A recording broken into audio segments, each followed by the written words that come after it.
Hi, everyone. Just FYI, I recorded this many days ago at this point.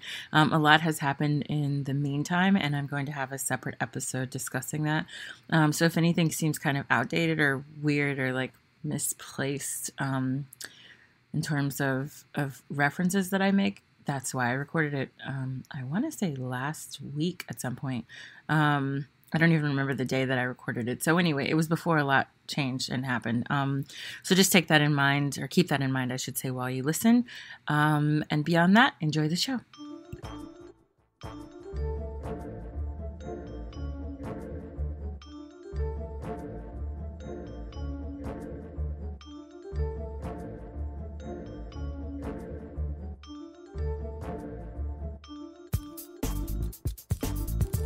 Hi everyone, I'm Wendy Muse, creator of the LeftPOC project, which brings you the history of leftists of color, one swipe at a time. And this is the LeftPOC Project podcast. On today's episode, I'm going to be talking about the holidays, the holiday season, and the like. But before I get started, I just want to remind everyone to please check us out on social media, wherever you get your podcasts, and of course, Patreon. That's patreon.com/LeftPOC, where you can, of course, always download the podcast episodes, which are all free and open to the public, as well as a few other goodies. And of course, you can be a $1 donor or a $5 comrade there, which helps us keep the podcast and the project afloat, helps us pay our guests, and also provide charitable donations on their behalf to the organizations of their choice, and to give back to the community through a variety of means. So be sure to check us out. Again, that's patreon.com/LeftPOC. Thanks, and on with the show. So as I said, today's episode is going to be a bit about the holidays, but primarily about our response to the holidays and ways that we can support people through this time. I also, before I really get started, I just want to apologize for the sound. I'm recording in a different area right now so that I can get this done before I accidentally pass out. I've been incredibly fatigued all weekend, like starting Thursday or Friday. I mentioned it in last night's episode, but like it's gotten really weird. I mean, like today I was asleep for like a big chunk of the day and I still feel tired. I tested my daughter, who's been congested for COVID. She doesn't have COVID, so I don't think we have COVID. We meaning my husband and me. But I'm going to test as well in the morning just to make sure that I don't have COVID. But yeah, I've just been really fatigued, kind of out of nowhere. There's a lot going on, but like nothing out of the ordinary in terms of just the degree of work that I have to do. But maybe my body is like rebelling against me because she's like, what are you doing? You've been doing this too long. Stop it. But anyway, wanted to get this out of the way before I got to doing other work that I need to finish or accidentally passing out. So I'm recording it in the den. The sound is a little bit different here because it's more open spacey kind of and less tight like in my room. So anyway, enough of that. Y'all don't care about that. So I want to talk about the holidays today. And I called this episode Struggle Season because I know that the holidays are not all warm and fuzzy for everyone, and that the holiday season can be different for different people, different depending on the year and what's going on. I know for me, it's not always been a happy time just because, I have issues sometimes with my mother, or frequently actually, in adulthood. And I think that there are challenges sometimes in that relationship that makes holidays a little bit difficult. I don't go home very often, like back to Memphis, for that reason. And also just like the inconvenience of it all. Now with COVID, there's absolutely no way I'm going to be going back to Memphis for any holidays anytime soon. And, it's okay for them to come up here and visit me if they're tested and my family's all vaccinated and stuff. But still, it's just been difficult logistically, and also just thinking about the health situation to have them here. And I don't want them, exposing my daughter or me to something by virtue of their traveling. So anyway, I recognize that that's difficult for those of you who are dealing with family that's like far away and that you have to travel rather significant distances to see. COVID put a wrench in that for a lot of people, especially those of us who are staying safe and trying to be really as cautious as possible about this, and or who have, immunocompromised family members or are immunocompromised themselves, ourselves, who have young children who can't get vaccinated, etc. It's a different kind of burden, and I respect and understand that. I think there's also a degree of the holiday that becomes difficult because some people are dealing with family that, engage in behaviors that are harmful on the basis of identity or class or whatever. So you'll have family members who are abusive because their other family member is trans or gay or bi or has a partner of a different race or whatever. And sometimes going home for the holidays can just sort of reignite that trauma and reopen a lot of wounds that are not healed and that are actively bleeding. And I think that, when we talk, sometimes that excessive positivity around the holidays can be really difficult for people who are going through these sorts of things. People who have financial difficulty, people who are in precarious situations in terms of their safety, right? People who have substance abuse issues, people who are working through a whole host of problems, sometimes turning on the TV and seeing jingle bells and gift opening and all of this stuff all the time, while in some cases can be, can bring back nostalgia in a positive way, can make you feel happy. Like, I know when I see a Christmas tree in my house, once I put it up, I haven't put up this year's Christmas tree yet, but like once I put up the Christmas tree, decorate it, I just want to leave it there all year. Like, it was one of the things that helped keep me sane. I feel like in 2020, I would just look at the tree and feel happy, because I hadn't taken my tree down, by the time had I taken my tree down? No, I think I'm thinking about the 2021 tree. I had already taken my Christmas tree down from 2019, but the 2020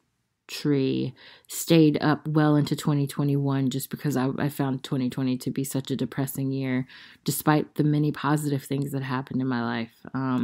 But that tree was kind of like it was like a nice little heartwarming element to my house. I would look at the Christmas decorations and just feel happy, and comforted in that. But at the same time, I also recognize that certain holiday decorations can be triggering for people. And the positivity and the constant, you have to be happy and give gifts, but all of that can be triggering depending on your situation. And I think that, people have to be more mindful of these things. And it's one of the reasons why, I'm actually happy that my daughter's school isn't doing anything. I don't think they're doing anything for Christmas. And if they are, it's probably going to be a, short personal, the kids can bring in, I don't know, they may have an art project or something related to Christmas, but I don't think they're going to make a big deal about it. And I think that that's important sometimes, just in reflecting on the fact that obviously kids are all coming from different ethnic and racial backgrounds, cultural backgrounds, countries. And while Christianity is obviously the predominant religion in the United States, we don't have an official religion here. And by virtue of having, religious freedom, we need to make sure that we respect the many different holidays that people celebrate or don't. I mean, even atheists, right? I always think about atheists in the holiday season. This, again, everything's forced down your throat. And I can see how for some people that can just be really annoying, grating, and as I said before, triggering. So I just want to dedicate this episode to the people who are going through some things this winter and amid Christmas, Hanukkah, and some of the more recent holidays, because this season is just a lot of holidays all at once. You have Halloween, then you go straight into Thanksgiving and Christmas, and then New Year's, and you have Hanukkah usually around the same time, sometime between Thanksgiving and Christmas. People who celebrate Kwanzaa, you have Kwanzaa, and there are all these family events and things, and I think the current circumstances dampen that a bit automatically, but then, or at least for those people who have been isolated in some way due to COVID, but then also just it further accelerates any sort of depressive state some people are in, or financial precarity people are in, etc., because you cannot possibly enjoy the holiday if you're in that sort of position, And I hope that people know that there's help out there. There are suicide hotlines. There's online counseling and the like. But I also just want to say something else that I think needs to be fixed rather severely, or is a rather severe problem, is that like real counseling is very expensive, right? Even online counseling is so expensive. And I was shocked when I saw the prices. I can't remember how. I feel like someone was talking about it on like a vlog that I was watching or whatever. And just out of curiosity, I looked up the prices. And I mean, online counseling, like e-counseling, is so expensive. I was shocked. And I know that a lot of, social media influencers and stuff shill for BetterHelp and all these websites that are about counseling people online. And I've heard bad things about BetterHelp too, but like just the fact that they're so costly, it's very financially prohibitive for people, and it's unfair because people who are going through these situations, of course, are not all going to be rich, and not everyone's going to have access to insurance that covers counseling and things like that. So what are they supposed to do, and how are they supposed to live through whatever situation they're going through without the help that they need? And in those instances, people begin to self-medicate through alcohol and other substance abuse, sometimes may result in self-harm and violence towards others. You just never know how people will respond to whatever traumas or inflictions, whatever they're going through that they can't get help for. And so we desperately need mental health care to be something that's subsidized by the government entirely. People should just be able to go to counseling if they need it, either in person or online, regardless of their financial status. And yet, even that is like that here in this country, there's a huge set of hoops that you have to jump through to get some sort of counseling. And then if you jump through those hoops, even once you set everything up, you may not have the money and you may not be able to afford it. So it's just really the fact that something that's so desperately needed for so many people is so inaccessible is just wild to me. And it also kind of makes those calls that I feel like come to a crescendo in popular media where they're like, you should just go get counseling. Everybody should get counseling. Go get counseling. Go talk to someone. You hear these kinds of messages all the time in the media. And yet the people saying that all are like well-insured or rich or both, and they have easy access to counseling. And the average person whom they're telling to do that does not and will not anytime soon due to financial restraints or constraints. So, it's really frustrating. And I think, this goes for any sort of personalized blame that people place on others, like with regard to what they eat, what their house is like, what their job is like, how they dress, etc. There are all sorts of layers to blame, personal blame that go back to financial issues or economic inequality. But I think counseling is one where you see a really apparent disparity between those who tell others to go get counseling, like it's like go get a pack of Skittles or the Snickers bar or whatever at the grocery store or the corner store, is something that just everybody can do, and that's not the case. But I think that for those of you who are having crisis, definitely there are free hotlines for that sort of thing. If you have friends in the area, or even that you can call up on the phone or Skype with or Zoom with or something, try to have some sort of contact with people whom you know and trust and who love you. If those people are in your life, call them and seek help that way. And they also may be able to help you through whatever you're going through, even if they're not professionals, right? At the end of the day, professionals are also human beings, and we all go through things and have helped people through things. And that doesn't, it helps to have a psych degree, but that's not a prerequisite for being a kind human being. And on that note, I just wanted to add something else as we talk about this sort of like struggle season. I always say kind of like a compassionate communist. Like I believe in the work of people like the Black Panthers and like Paulo Freire and others who really have seen the space and the necessity to be kind, to incorporate that, to center that in their politics. So like you can care about you can care about capitalism, be against it, and be very militant in your politics, but at the same time, when it comes to the community that you are fighting for, you absolutely have to be willing to have, positive human interactions with people. They actually matter, right? How you treat people matters.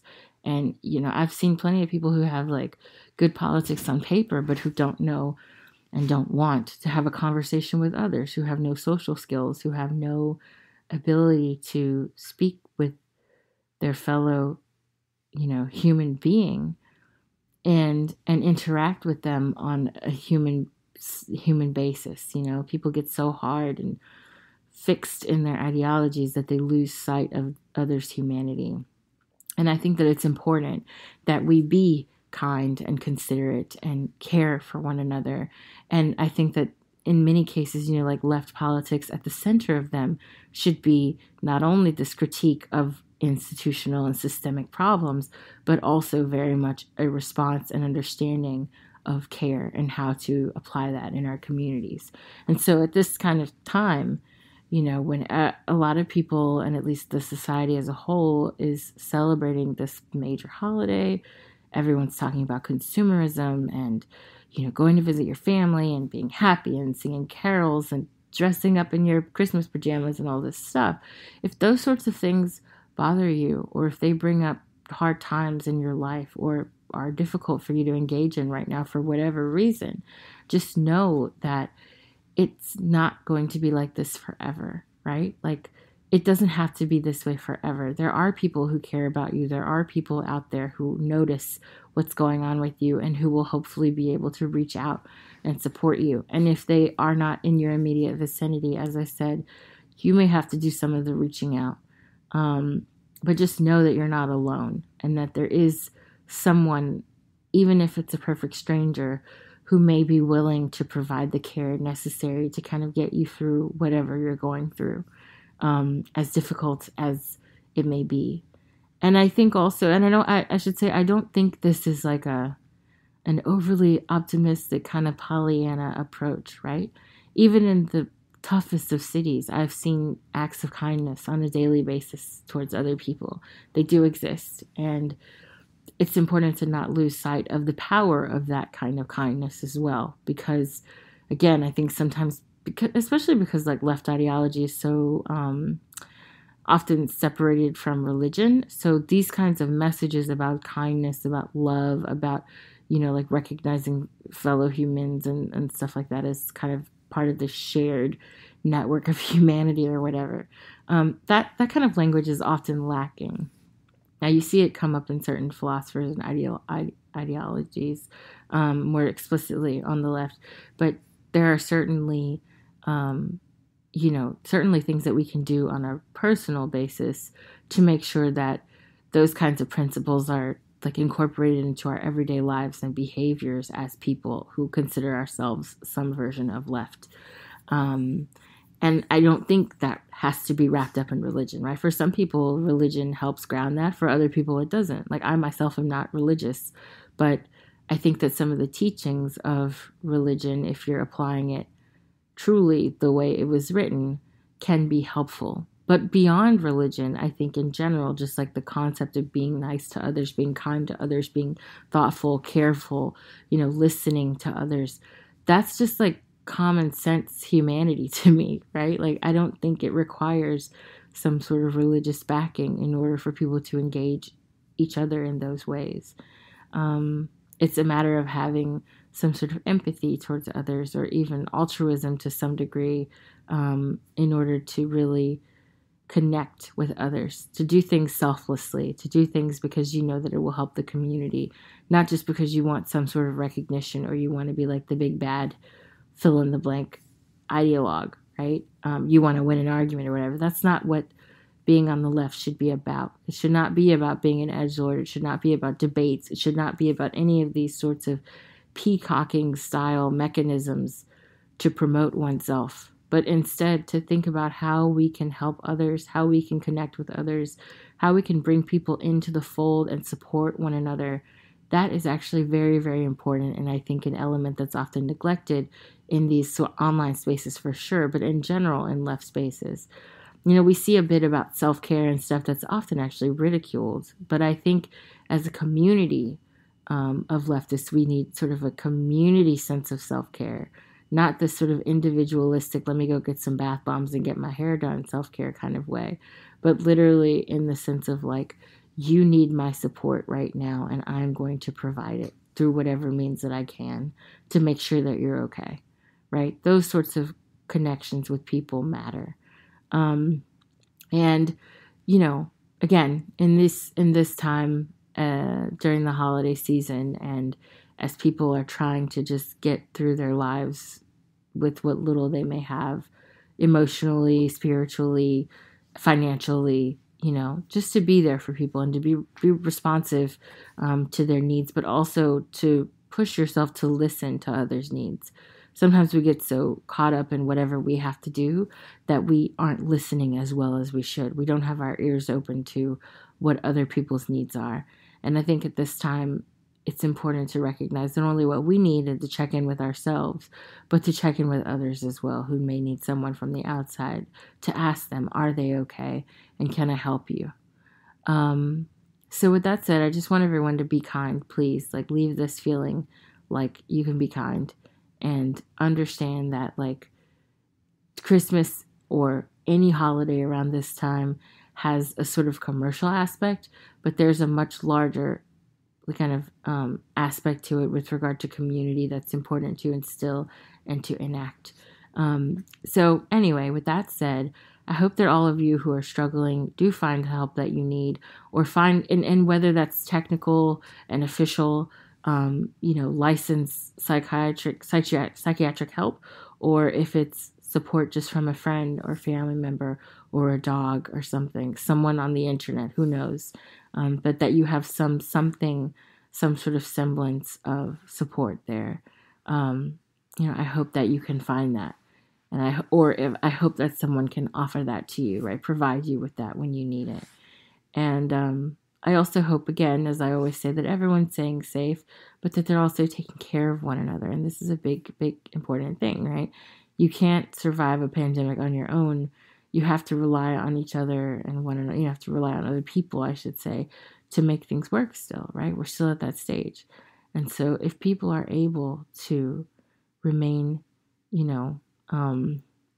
solid in their support of one another, if there's any time, this is it, right? So anyway, take care of yourselves, take care of your family, take care of one another, support one another. And on that note, I'm going to close out. As per usual, make sure you check us out on social media and on Patreon. That's patreon.com/LeftPOC. We'll have some more episodes with guests coming up very soon. Have some scheduled stuff already, so I'm getting excited. And if you have anything that you would like for me to talk about on Vlogmas, or look at me, I'm still messing this up. For Podmas, there we go. I have a podcast, not a YouTube channel. But if you have anything specific that you want me to talk about or research and like do a little short essay on, let me know. I'm interested in hearing about what you all want to hear about.